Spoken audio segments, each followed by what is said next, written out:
All right, good morning, everybody. We'll call the meeting to order and kick through this.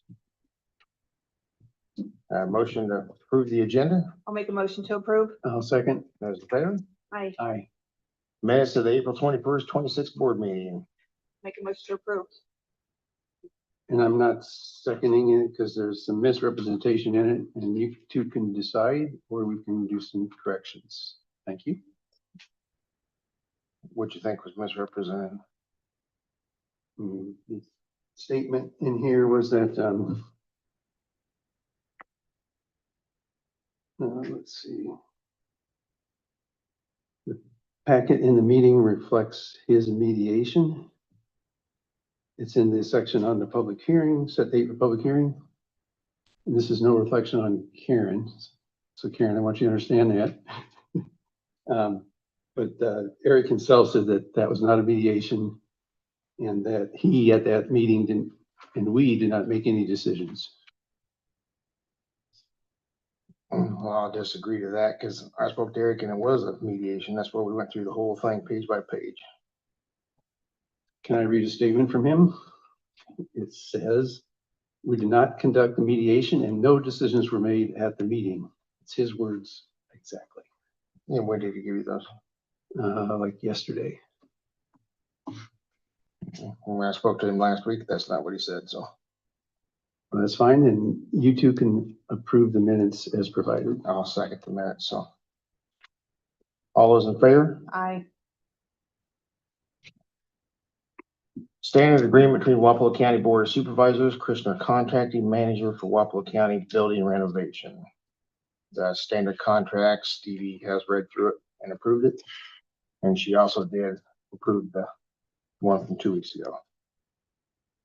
Perfect. I'm gonna make a motion to approve. And I'll second. Those in favor? Aye. Release of information policy for Veterans Affairs. Brian, you're on that board. Is this something they asked for? Or? Yes. Mhm. Yeah. I believe she wrote one up for them. Yes, and do we need to approve that? Is that the? I would say the veterans need to approve it, but there was a discussion about having an overall policy. I would think they would have to approve it first, then it would have to be approved through our board side. So let's let them proceed with that process. Correct. Okay. So we'll table that till they approve it at their meeting. You take care of letting them know that. Yes, I'll take care of that.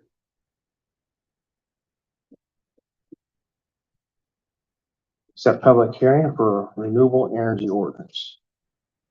This will be setting dates for public hearings where the public can voice their opinions on any changes, amendments, alterations, anything they want to put.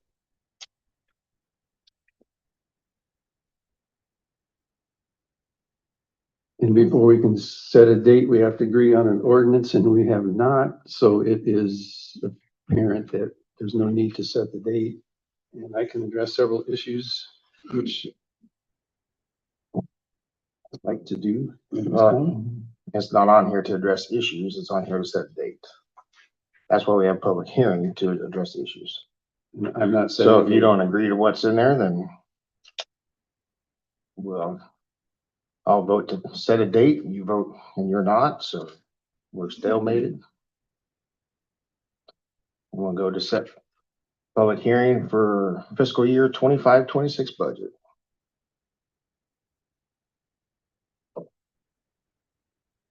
Any questions on the 25-26 budget?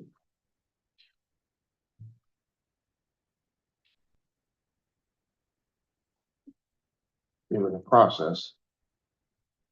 Definitely.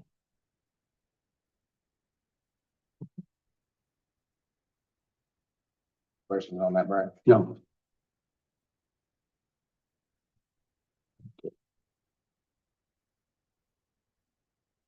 May 19th at 2025 at 9:30 a.m. will be the public hearing.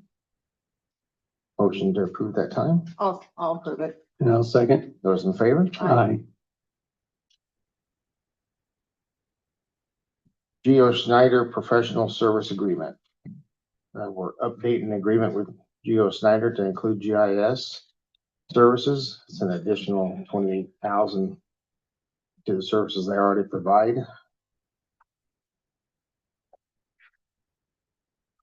And I had to clarify that with Travis, just to make sure that's how it was in there. So it's allocated for 22,000 this time. I think it stated 26, so I read it right. 27. 27, yeah, 26 something, yeah, almost 27. So the annual cost would be $81,549, which includes the services that we already use. I'll make a motion to approve. And I'll second. Those in favor? Aye. Rocket Fuels and Food Mart, cigarette, tobacco, nicotine, vapor permits. I'll make a motion to approve. And I'll second. Those in favor? Aye.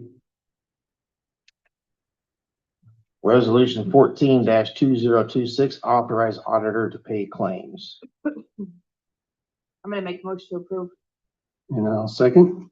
And just to clarify for the record, that Danielle is now our auditor. Those in favor? Aye. Resolution 15-2026, appropriations for fiscal year 26-27 budget. I'll make a motion to approve. And I'll second. Those in favor? Aye. Aye.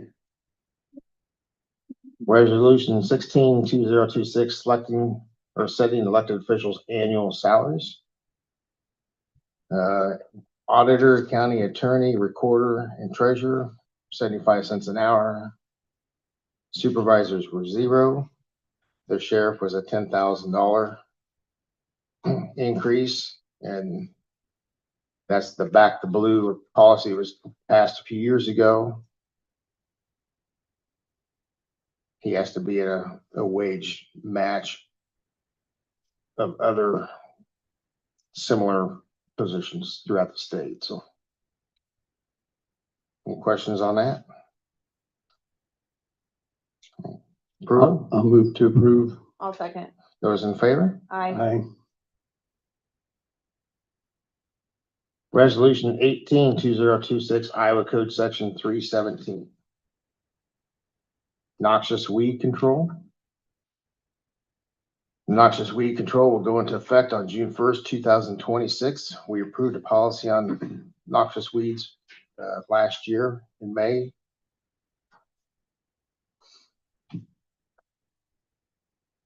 Approval of this. I'll make a motion to approve. I'll second. Those in favor? Aye. Aye. Iowa Communities Assurance Pool, ICAP, for fiscal year 26-27. We was asking Willie some questions on this before. Is there anything you want to clarify on it? Yeah, just a couple of things. Just so you're aware. Is that on? Yep, it's not now. Now it's on. Oh, I see that little red light.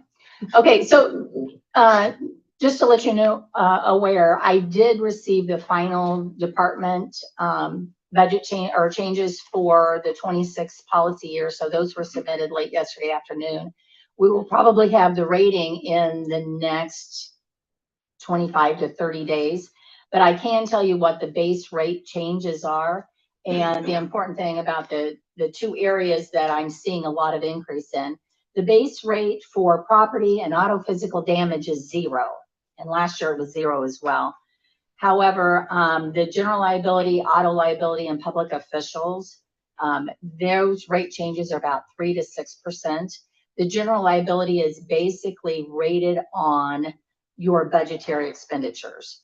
So from last year, I pulled the DOM on the budget that's been submitted. It's about a 9% increase from last year. 2025 was $26,904,356, and that's the re-estimated. What was submitted for this current coming year, 26-27, is $29,224,213.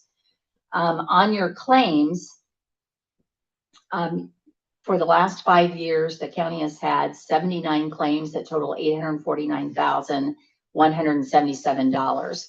And Brian and I have talked about looking at different deductible options. So when we get those new rates in, what we'll do is a trend analysis and look at what your current deductibles are, what the total number of claims that you're averaging for the past 5 years, and whether it makes sense to increase those deductibles. I've done several for different entities over the past 2 or 3 months. And for most of them, the deductible savings did not justify increasing those deductibles because of the increased difference that you would pay out for each claim. Your property line is 66% of all claims that's paid out. You had 36 claims paid out over $561,000 over the past 5 years. General liability is second in line. You had 29% of all claims dollars were in the GL line, with 31 claims paid out, $249,390.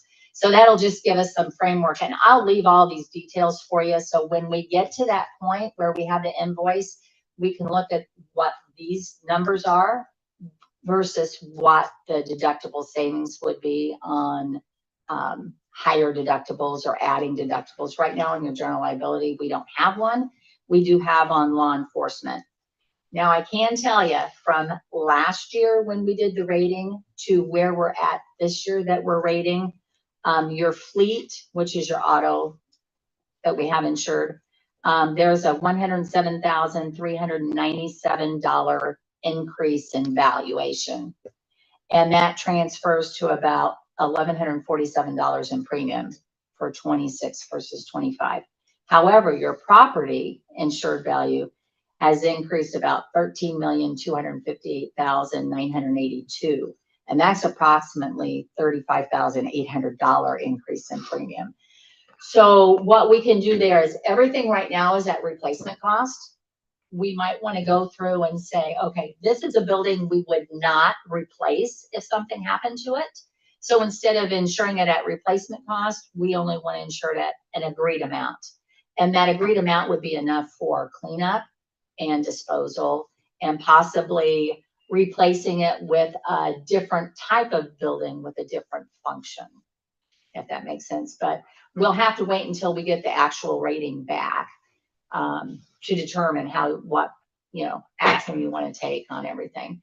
But you do have a list of all the buildings now and what their replacement value that are on the schedule right now. So, beforehand, you might want to look back and say, oh, we would definitely replace this, but we would not necessarily replace this building or this building. Or we would not replace it at the current, structure, how it is, like kind quality. So that's something that we can look forward to as well.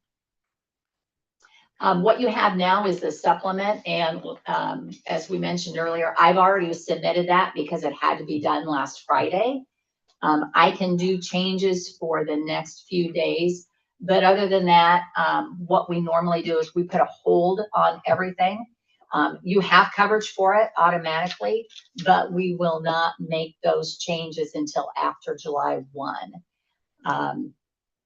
There's a lot of changes that come through on a regular basis weekly, but the rating will stand for what we have submitted as of yesterday, late afternoon. Any questions? There are a couple of places there where we just need, to sign off and say yes. Okay. I don't have any questions. I'll make a motion to accept as provided for us. I'll second. All those in favor? Aye. Thank you, Lori. Audit agreement with Anderson, Larkin and Company for fiscal year 25-26. I am going to make a motion to table this until our current state audit is complete. That's the motion I was gonna make too. We can do it. Yeah, because the state auditors are currently auditing several departments. So I think it'd just be in our best interest to table this until they are done. And I'll call today after the meeting to see where they're at on that. Question, Brian? No, I'm just wondering if we can still table it, but we need to check on if that's the right process. Yeah, that's why, that's Yeah. why I table it and just check and see. I don't know if we should do That's fine. 2 audits at the same time on. Was there a motion? Yeah, she made a motion. I'll second. All those in favor? Aye. Discussion of Wapello County dust control policy. All right, Brad, you got the floor. Well, I was not the one that put this on the agenda for today, but, Yeah, I know. have, So I've had a few phone calls. I'm assuming these other two have too. so we're coming into the season where the contractors are, preparing to put down dust control per our policy. We work with 2 separate companies right now, but, market their Who are the services. companies? Vince and Stevens, of Oskaloosa, Just those two. and Heffron Services. I believe they're out of the Des Moines metro area. I'm not sure which, Windsor Heights, I think is the actual address, but, and they market their services and, do provide liability insurance, evidence to us. So, there's a few other things they have to go through to be considered approved contractors. One thing that came to my attention in, really the last week or two was, that there's a large number of individuals that put down dust control of varying types of, material on the roads. That creates, none of those come in the past and got permits that I was aware of. There may have been a few, but generally speaking, they didn't get permits. They just put down maybe the same material that these contractors are providing. It could be, there's 2 or 3 other, not necessarily chemicals, but products that they put down, be waste products from various other activities like, I think, cooking oil, waste cooking oil that have been cleared of any hard matter, the liquid. There's, I think there may have been some lignite sulfonate, which is a tree sap essentially. That's been an approved material in the past by many counties. Our county, only thing we could find in a quick search of records was back in 2005. There's a resolution by the board approving only calcium chloride as a chemical for dust control. Current environment around the world, magnesium chloride is a more accepted material. It's a little less corrosive as far as impact to vehicles. A little bit safer for the environment as well, but calcium chloride, magnesium chloride are really the 2 chemicals that are prominent in the world. They actually soften the roadbed to a certain degree, to the point where the roadbed will absorb moisture, and that's how they create some dust control. That lignite sulfonate tree sap forms more of a crust over the top of the road and controls dust that way. There's 8 or 9, 10, something like that, property owners within the county that have been applying their own that we're aware of. As I said, various types of materials. So we sent out a memo last week reminding them that only approved contractors for the policy were allowed to put dust control down. And also stated in that letter with the late notices comparison to the sign-up period for dust control that we would work with the approved contractors, make sure they had an option to do something. So had a few phone calls on that, but you know, some of the people may have only received that mailing yesterday, so I'm not sure what it is. But anyhow, that was an attempt to be in compliance with their policy. And so we can work with individuals if they want to become an approved contractor, they get appropriately licensed for working in the right of way. And that's the type of coverage that we require for any permit to do work in the right of way. Even a driveway or,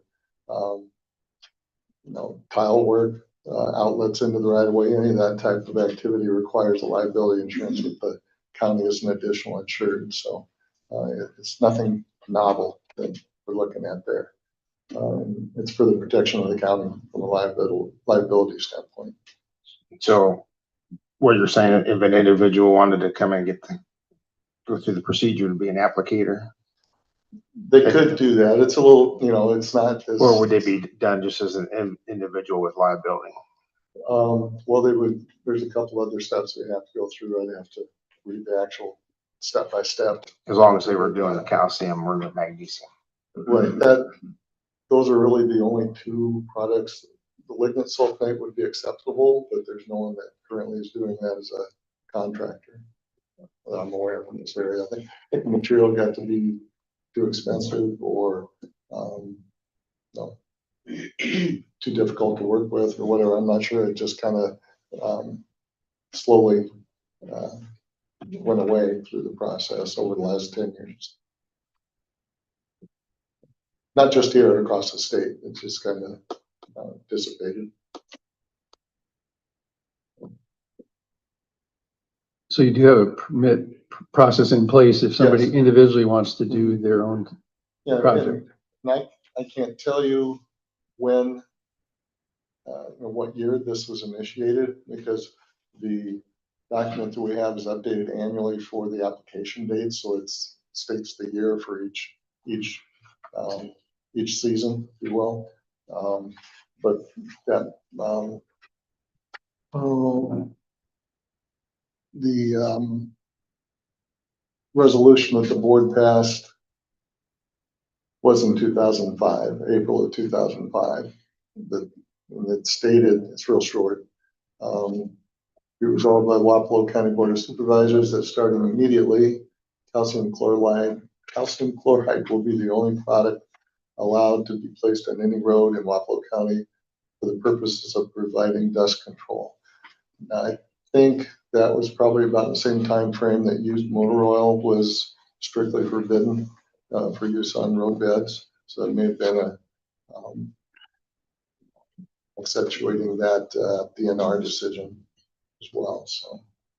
And since you brought up the DNR, just to clarify, if the DNR approves a product, doesn't necessarily mean that it's approved to put on the road. Right. Vegetable oil is the one thing that comes to mind. Had a roundtable with our maintainer operators this morning. So this was a big point of discussion in that it sets up real hard. It basically acts as a base stabilizer. They describe it as setting up like concrete. It's hard. So unless you have extremely consistent application and incorporation into that roadbed across the entire width and length, you end up with a lot of potholes. And that seemed to be the biggest problem with a couple of spots we had was a significant number of potholes, and they're impossible to fix without tearing up the entire road. And tearing up the whole road was quite a venture. They had to use the rippers to do it. They couldn't do it with a regular maintainer blade like we typically do on those dust control spots. So, and the potholes become a liability issue, obviously. Yeah, damage to vehicles and stuff. Well, or bounce off the road. Right, and they can lose control if they hit them at high speeds. Are these two, magnesium and calcium, are they liquid, pellets, powder? I know you can get the calcium chloride in pellet form, but typically the contractors that apply it use a tanker truck with a boom application system. So they get an even spread across the entire, well, at minimum 20-foot width. Usually they try to get a little bit more than that. I know the magnesium, like I can buy it instead of flake. Like, Yes.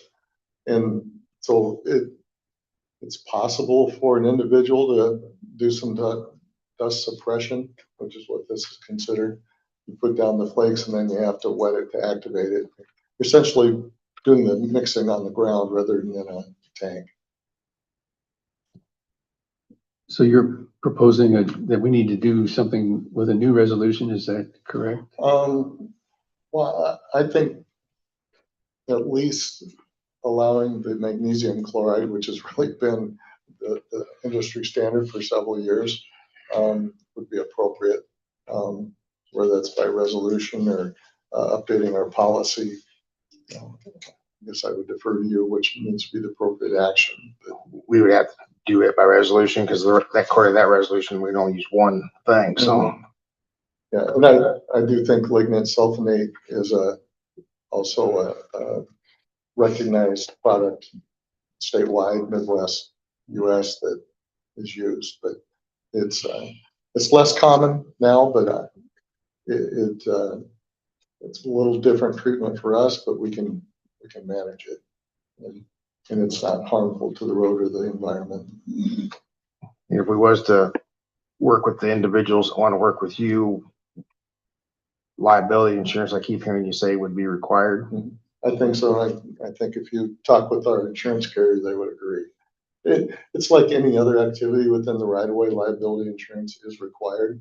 Whether it's a driveway, a tile permit, or they're doing some ditch cleaning of their own, brush clearing, any of those activities requires liability insurance with the county as an additional insured. Just to clarify, not to cut you off, but since he pointed at Willing, He's right. you would concur, okay. It's protection for the county. You're using the risk transfer because you have no control over what they are doing. You have no control over the product that So, they're installing. If somebody put it on without permission or didn't have the liability, it would 100% fall on us if somebody got bounced off the road. And typically, if someone puts it down and we're, without a permit, not coordinating with us, number one, we may not realize it was there. But generally speaking, we don't recognize that as something that we need to abstain from blading on. If it's a approved dust control location, we will abstain from blading as long as it's safe. Once potholes or other issues start to come up, it's necessary for us to blade to maintain the safe road, which is a primary objective. Which we have somebody here that has an interest in the topic. Mark, you want to come up and You want to speak? ask some questions, Mark? Well, And maybe this helps you resolve what your issue was, but yeah. Bring it to our attention, please. Yeah, Mark called me last night. I told him to come up to the meeting here so we can. Yeah, I just have a couple of questions about it. turn the mic on for us. Yeah, state your name first. Push it one more time there, Mark. Hey, Your red light didn't come on. There you go. There you go. You're on. So, for the past 30 years, I've had dust control put down. Sometimes I do it myself, and I've always used calcium chloride. And you mentioned in your 2005 ruling, is that when it was? Resolution. Resolution by the Yeah. board. So you didn't mention nothing about a licensed applicator. It just said that, it's restriction of what you could use, but it didn't say, you didn't mention anything about a The, licensed applicator. that resolution didn't address that. So can you give me cases and case numbers of when there's any liability that came back on Wapello County, anybody for putting down calcium chloride? Ever? I'm not aware of any. Me neither, but. I mean, that's the approved product, so. So, and also you're talking about liability for anything I do. So I finish mowing my ditches. And, I plant flowers alongside the road and everything like that. I mean, where's the control going to stop at? I mean, I take care of that, and I actually asked the county to not maintain the road, the little quarter-mile strip in front of my road, because I got a nice crown in it. And my family's always rocked that road until the last couple of years. The county's put rock down. We've always maintained it. And I don't know why that I would have to buy insurance for making improvements or dust control with calcium chloride. But the permit process is already in place, is that correct? Yes, and I'm, checking around the office, it goes back to the tenure of Brian Moore, so it'd be 7, 8 years ago at a minimum, probably much longer than that. Just really did a quick search this morning, so we didn't run across the initial Yeah. dust control And I policy. think, and we can ask Louise this, I think the insurance deal is not probably an additional cost, it's just listing the county as an insured. Is that normal, or what do we know about that? To me, Yeah, yeah, anyone that's doing work on county property should always have their own insurance listing the county as additional insured. is there an expense to that, or is it just a listing? It depends. Probably a homeowner's policy is not gonna cover, Yeah, application of any chemical. yeah. And I think there's a difference between the road surface, They may very well. okay. I think there's a difference between the road surface and Mhm. the mowing of the ditch side of it, because the road is where people travel on, so. But are you, Wapello County, they leave the road a lot of times out there. But On your corner especially.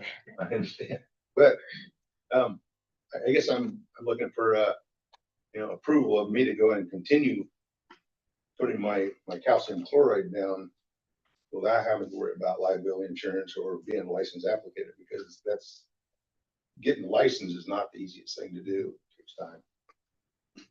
Yeah, That's why- I'm not familiar if it, Yeah, requires. I don't know that we're talking about a license. I think it's the approved individual to do it here. So we'd have to have some sort of approval process where we'd have to have a policy. What, okay, what do I have to We'd have do? to, we don't have anything. That's all this stuff. Brad's been digging through trying to find it, and I think it's just been overlooked for years, and we just would have to have some sort of approval. Historically, they've always said, we prefer you to go ahead and put calcium chloride down. And I didn't know whether people put down like oil and things like that since they changed the ruling. So I assume that they said, yeah, we want you, the individual, to put calcium chloride down. And now they're telling me. Yeah, do you No, use liquid or pellets or flakes I or? use flakes or pellets, and I just use a broadcast spreader. And I mean, the rain starts the process, and it works okay. Nothing works as good as the oil did, but that's what we have to work with. And rather than paying $300 to $500 or $600, $700, I do it for $50 to $75. Mhm. It's the concern we have with individuals doing it, not saying that he's done anything, that would be problematic, but we have lack of consistency, across the various, applications. When you have more than 100 applications throughout the county, it's critical that you get some consistency in the way that it's put down. You know, marking where the application starts and ends, so our blade men can recognize that and leave it undisturbed as long as possible. And I mean, we struggle with the approved contractors getting their people to leave the markers up and maintain the markers so that a blade man can recognize it. You know, oftentimes we have a substitute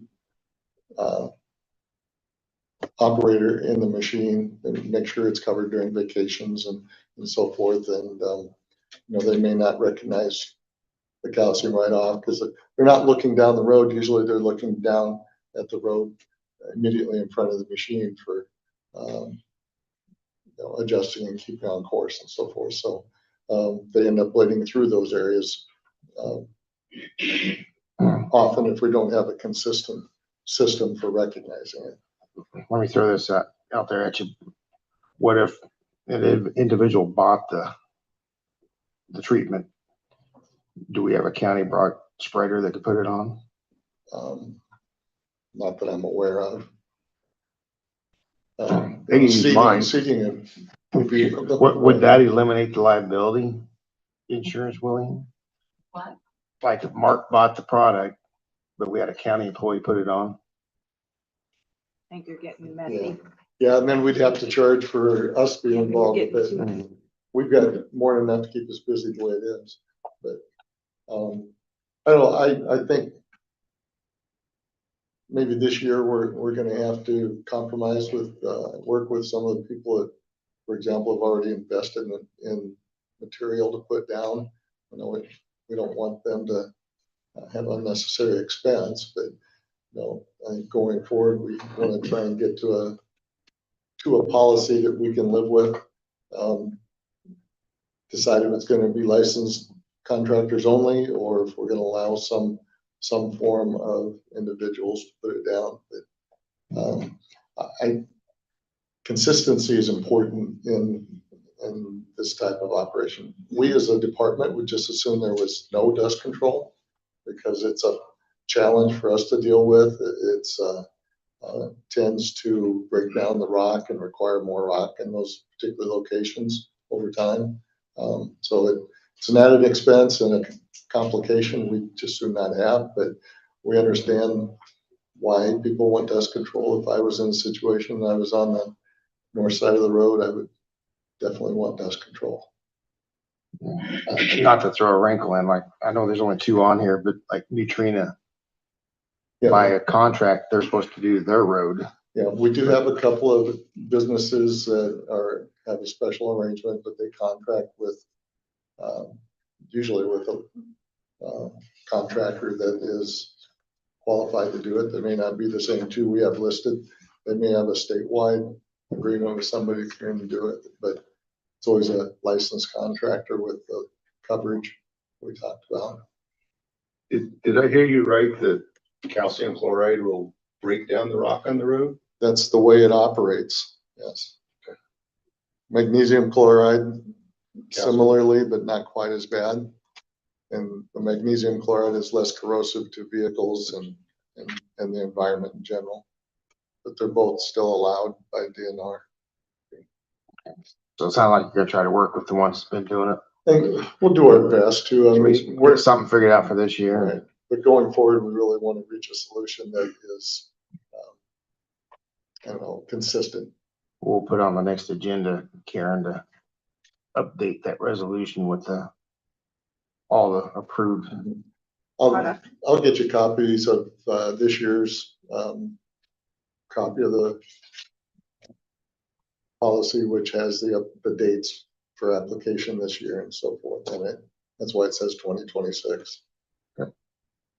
Would you mind sending me one? Because in my letter that I got from you, you said it was included. It didn't get included? Okay. That one right here. I'll take it. And anything else, Mark? No, sir.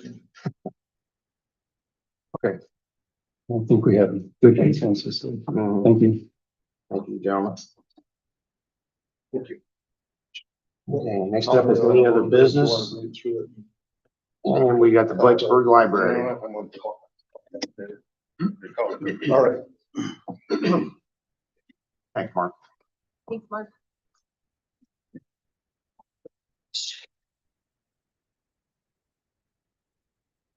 Thank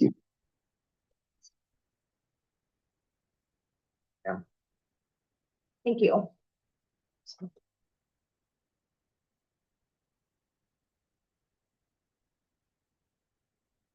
Cheryl Talbert, the director at Blacksburg Public Library.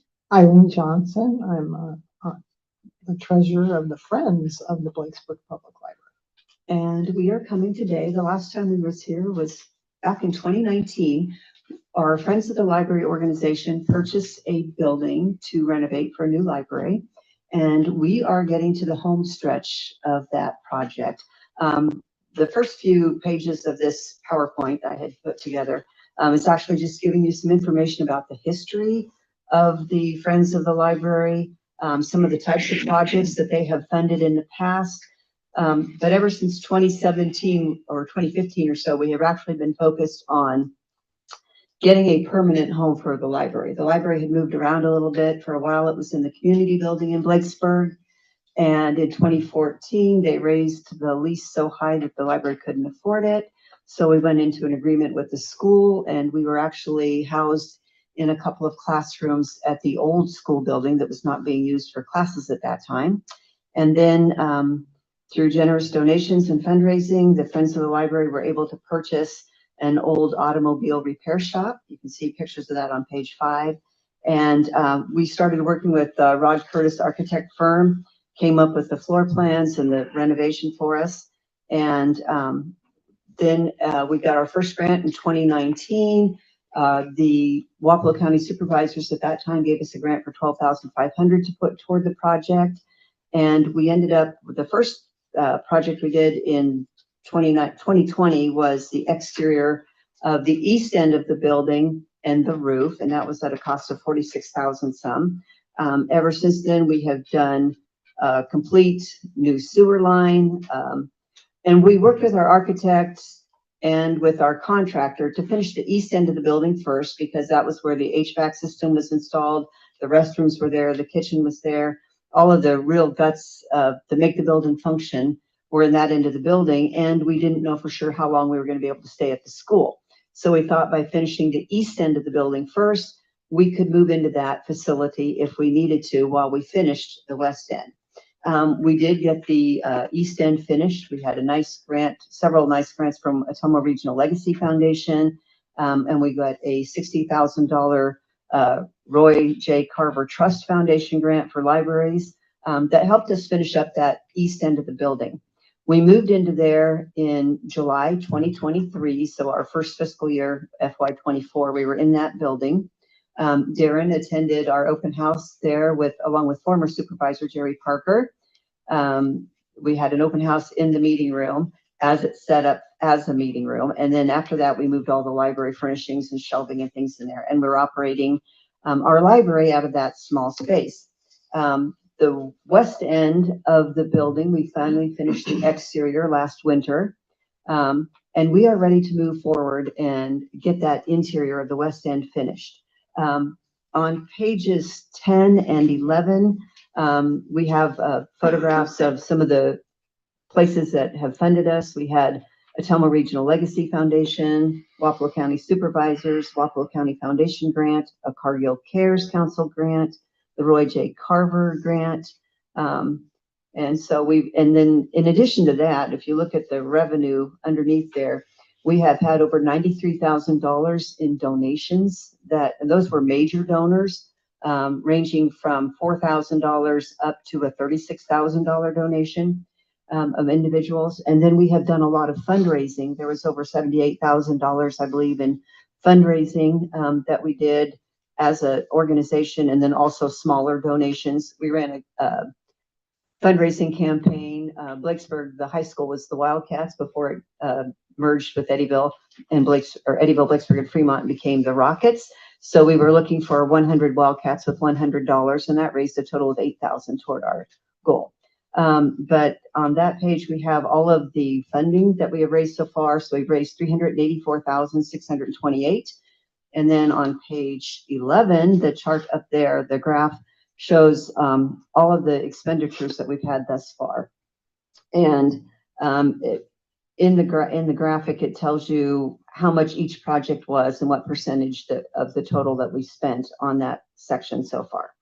And then down below there is the breakout of all of the expenditures by category, the HVAC system, the interior finishes for the east end, the kitchen cabinets, appliances, all that stuff, and the total that we spent. Below that, we have all the revenue. And then the very last summary is revenue minus expenditures and what we still have in the bank to move forward with. And then we are here to ask if we could get some more money to finish this, because we are so close to this. The Friends of the Library had its board meeting April 27th, and they voted. We had taken bids on the project. We received 4 bids. They voted on one to go with. The bid came in at $52,000 some, and they decided to go with that bid. So now we are working on the interior project. We have that broken down on page 16. So the demolition costs, the framing, the drywall, the electrical, the insulation, paint trim, a suspended ceiling grid and tiles, the carpet installation, and then the post-construction. So all that bid came in at $52,168. So we have it broken down. What we have in phase one, our library, Friends of the Library, was going to put in the first $20,214. That would take care of all of the demolition, the framing, and running the new electrical in that portion of the building, and then a portion of the insulation. What we are asking the Wapello County Supervisors for is maybe $16,000. That would finish the insulation and do our drywall. Once we get to that point, we are also applying for some additional grants from other entities to try to get the remaining $16,000 to finish that building. Once we get it finished, we'll be moving the library, all the library furnishing, shelvings, collection into that end of the library. And then our meeting room will be available, which is really important because our Blacksburg Community Building, which was where people could rent space there for family reunions, fundraising, bridal showers, whatever, that building has just been sold. And so the community really needs a public space where they can rent and have those types of events. So us finishing our building will allow the community to still have that type of space. And then also, I was contacted by the Wapello County Genealogy Society. They are looking for a new home. Apparently the Wapello building is being sold and they're going to be looking for a new home. And they knew we were renovating a building and was wondering if we might have space for their collections. We're trying to arrange a meeting between their board and the Friends of the Library board to see exactly what the expectations were. Is there any funding that goes along with that or whatever to house that collection? Because that would be taking up space. And then we would be paying the utilities for all of that as well. So we're trying to work out exactly what their expectations were. And I don't know if they're looking, I think they are looking into other venues as well, but we were one of their options. So just knowing that we are open 20 hours a week, people would have greater access to that collection so if they wanted to do research and things. So that was one thing. I did have a drawing. The little drawings here are not architect drawings. At the bottom of page 16, I have some, I really love playing with software and home funding. So this is my own software that I did that. But we would have separate areas for teens, adults, and the children's areas in the library. And so that was that. And we do have a couple of fundraising things already scheduled that'll be coming up. So we're always looking at ways to make money. We're always looking for donations and looking for opportunities for the Friends to raise funds, because once this building is finished, they will go back to the more traditional role of funding special projects. In the past, they have funded our online circulation and cataloging software. They have funded the purchase of new computers for the library. And things like that. So they will be still in supporting the library. They have also paid all of the utilities on the building. The library leases the building and very minimal amount, $150 a month. So the Friends of the Library is picking up all the expenses to run utilities for the building. So that's kind of what we're looking at. Do you have questions for me? I know this isn't going to be voted on today, but perhaps you would put it on the agenda and vote on it in the future. I wasn't sure if there were funds still available in this fiscal year or whether we'd have to look at the next fiscal year. But the sooner we can get going on this project, the better for the community and everybody involved. Do you have an ideal start date that you want to start the construction? We were supposed to meet with the contractor this week sometime and go over a scheduling. We have the school, because this community building sold, we have a school reunion the last weekend in June, and they are going to actually be using the library space for their reunion. I don't know whether we could possibly get it done by that time, but we would hope this summer or definitely within the next year. We want it totally done. And she's the money person, so she can maybe answer more of those questions. Just to let you know, in the last 2 months, we've had donations totaling about $6,500. So no, more than that. No, there was one for 5,000, one for 9,000. 9,000 that went along with the 1,000 they had given earlier. So there was $16,000 just in the last 2 months from individuals. So, I mean, the community response, they've attended all the fundraisers, they've come through with donations and a lot of community support for this project. And we took a building that was in disrepair and it is now a beautiful on the outside anyway, beautiful facility. And, the space that we're going to be finishing up for the library is actually twice as big as the space we're using right now. So we've got a lot of furnishings and even part of our collection in storage. So it'll be nice to be able to get all of that back out and have access to it again. I would certainly be interested in seeing how the Genealogy Society kind of develops with you, and perhaps the funding project on our part could be tied to something that is related to what they're doing. Yeah, So that could be something we explore. that would be wonderful. I mean, we enjoy partnerships out. We do a lot of partnerships with other nonprofits in our community. Fundraising, for example, we've worked with the Historical Society and the Food Pantry the last several years doing a winter Christmas themed event, and that's brought money into all three organizations. The Food Pantry also provides snacks for after school programs for people coming into the library.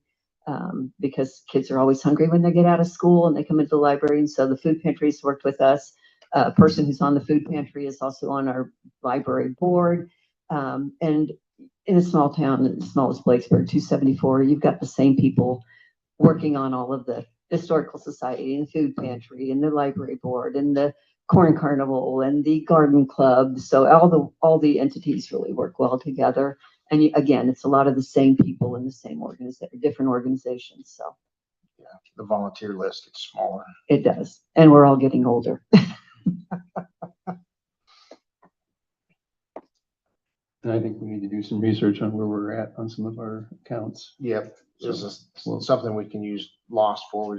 We'll have to come up with an amount, and we'll add an amount to the agenda next meeting. Okay, that would be good. Thank you very much for your time. We really Yes. appreciate it. Thank you. Thank you for coming. Do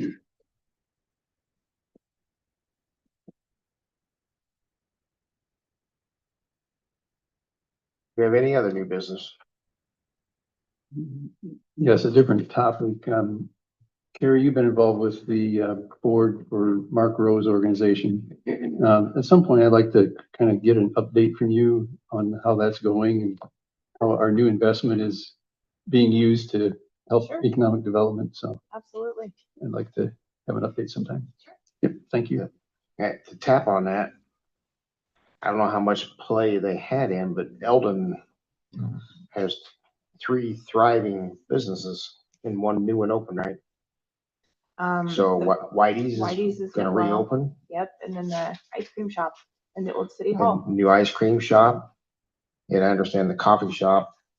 She does great. Yeah, what's the name of that? Necessities. Necessities. Yeah. A lot of times standing room only, so Eldon is getting some businesses kicking again, so.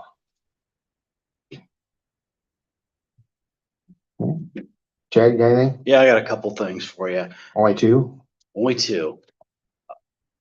So I was wondering if you guys had any thoughts on the property tax bill that went through the Iowa legislature over the weekend during their all-nighter. Looks like there's a 2% cap on growth for cities and counties, which doesn't sound very good. They're increasing some exemptions and credits as well that I doubt will probably have any backfill associated with them, as you have to make that allowance. They spent a lot of time on it, obviously. What are your thoughts, I guess, before it goes to the governor's desk? That 2% across the board on the overall budget. Our increase in fuel costs, electric costs, and insurance costs will probably eat all of that. So I don't know.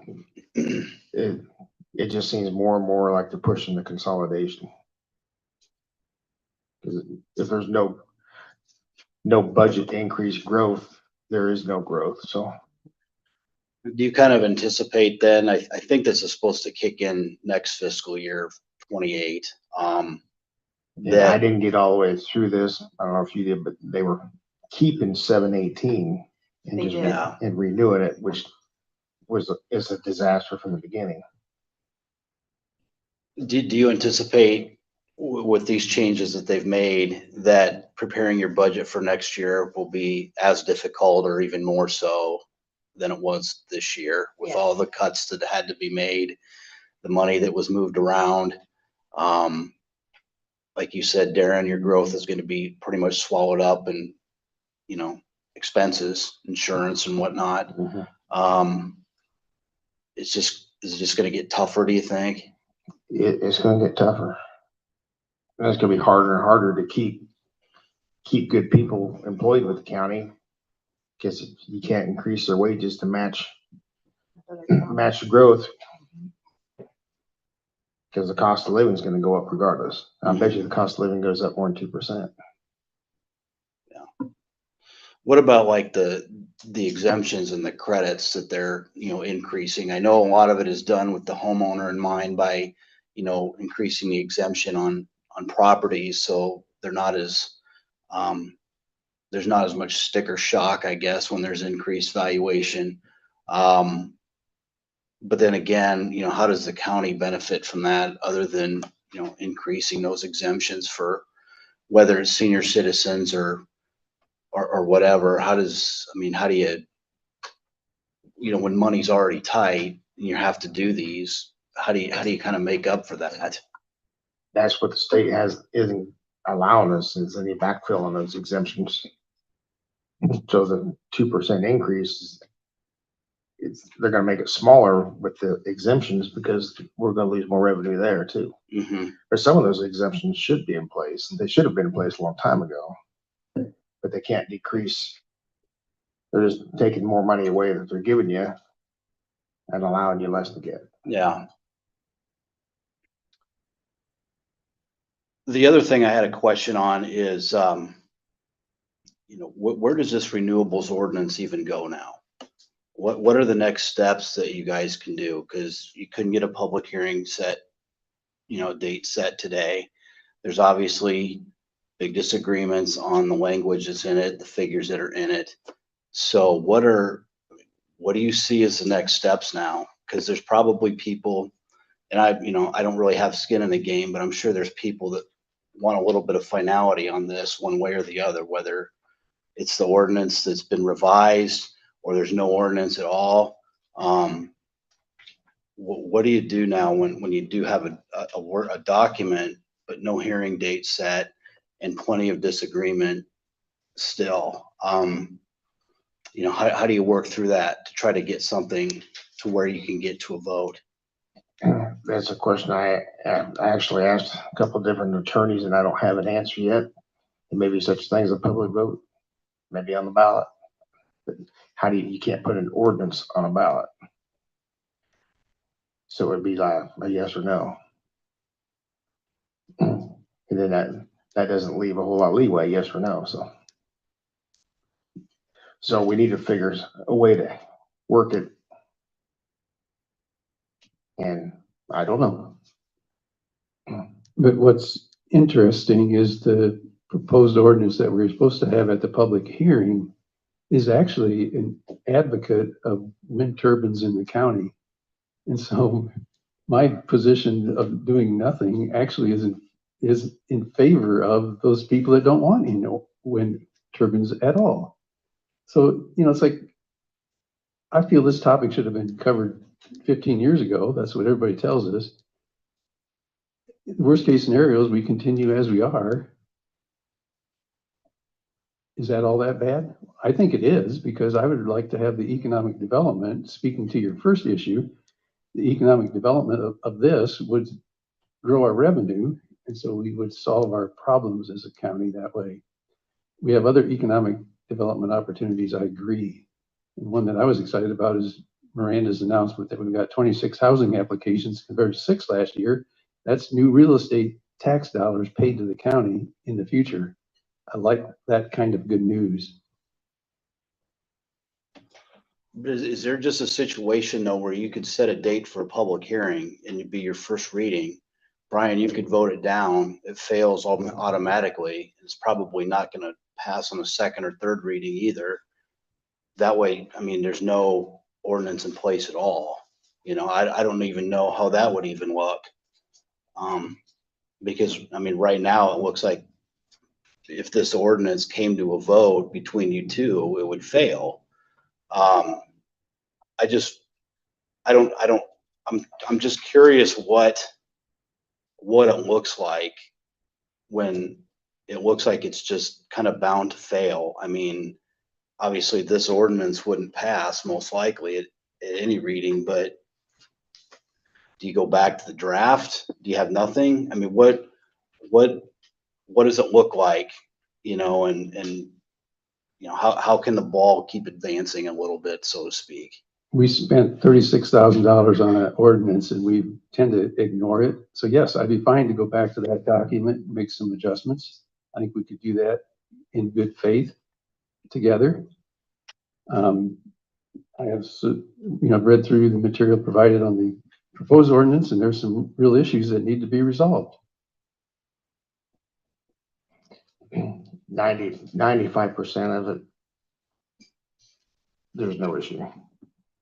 We just ain't, where's it a stalemate of where we're gonna be on quantity, sizes, all that language, so. So those are all the key numbers and Yep. and guidelines, those are the most important pieces of, because, landowners need to know how far these things can be set back from non-participating properties or homes or whatever.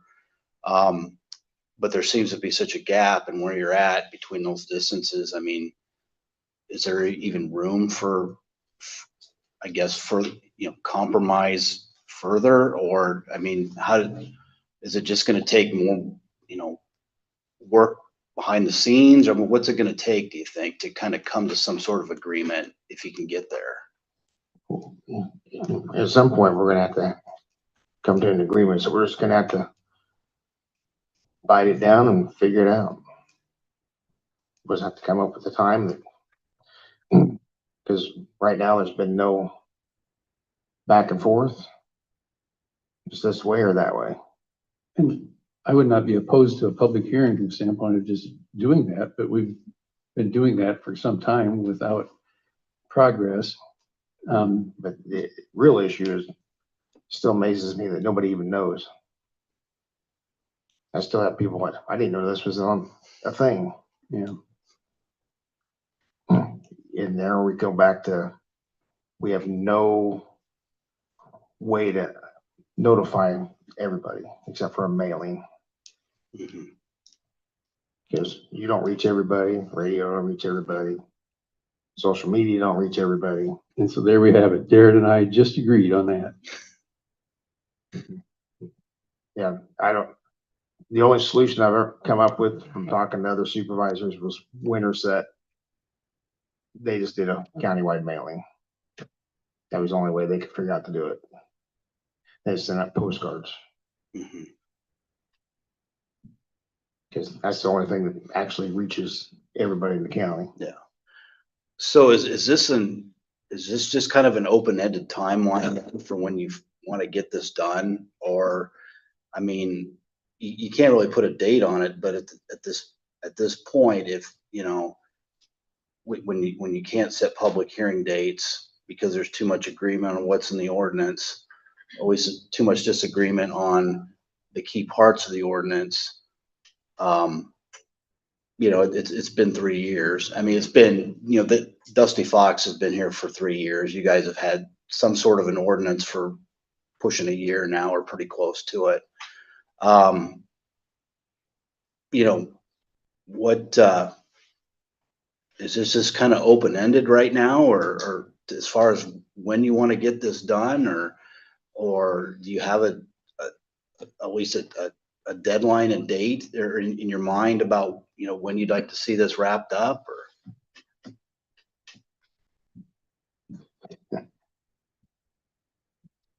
The sooner the better. Well, wish I had an answer for that, And I'm one, but I don't, because we're representing two different groups of people.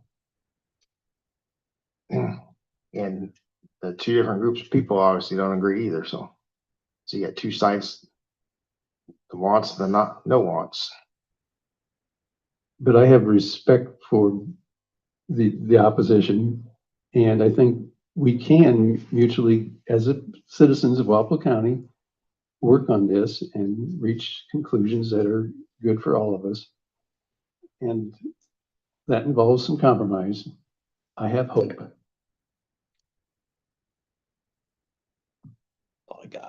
That's all you got. Yeah, That thank was you. more than two questions. Sorry. Two different subject, or two different Yes, two different topics. subjects. Thank you. All right. Yeah, motion to adjourn then. I'll make a motion to adjourn. I'll second. All those in favor? Aye. Aye.